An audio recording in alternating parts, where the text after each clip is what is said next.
So I know that there are certain viruses that the skin can get regardless of COVID-19, but different pathogens and bacteria. Can you talk a little bit? I know staph is one of the common ones. Can you talk a little bit about that? Sure.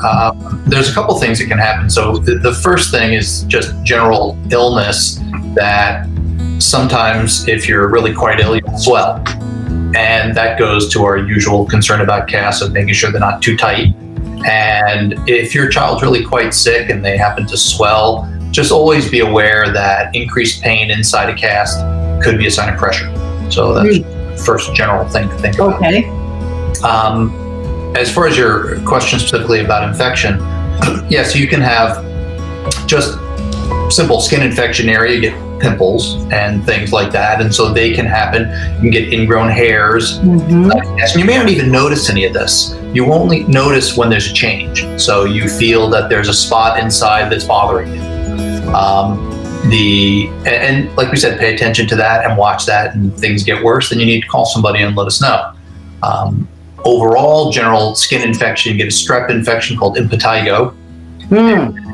You'll usually, that's wrestlers get that, your face gets mashed into the mat, and so you'll notice that. You'll notice that elsewhere. It'll be above the cast on the arm or leg, and it won't be just under that. And if you look like you're getting skin infection somewhere, then you really pay attention. The most concerning that we found just by chance was chickenpox.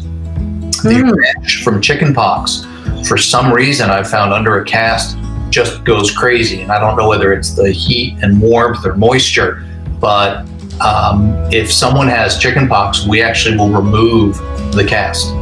At the very least, to look at the extremity. And we've had to treat certain things very differently with chickenpox, because that certain rashes under a cast just go crazy. So just to make sure, helping guide our listeners, so casts don't create chickenpox. It's just a situation that occurs independent of each other, that you just happen to have a cast and then you just happen to have chickenpox. Correct. It goes for any rash that you have, but chickenpox is the worst. But if you have skin infection or any rash that it's not caused by the cast, but as it occurs to the skin under the cast, you can't see that. And some of them will really just get much worse under a cast.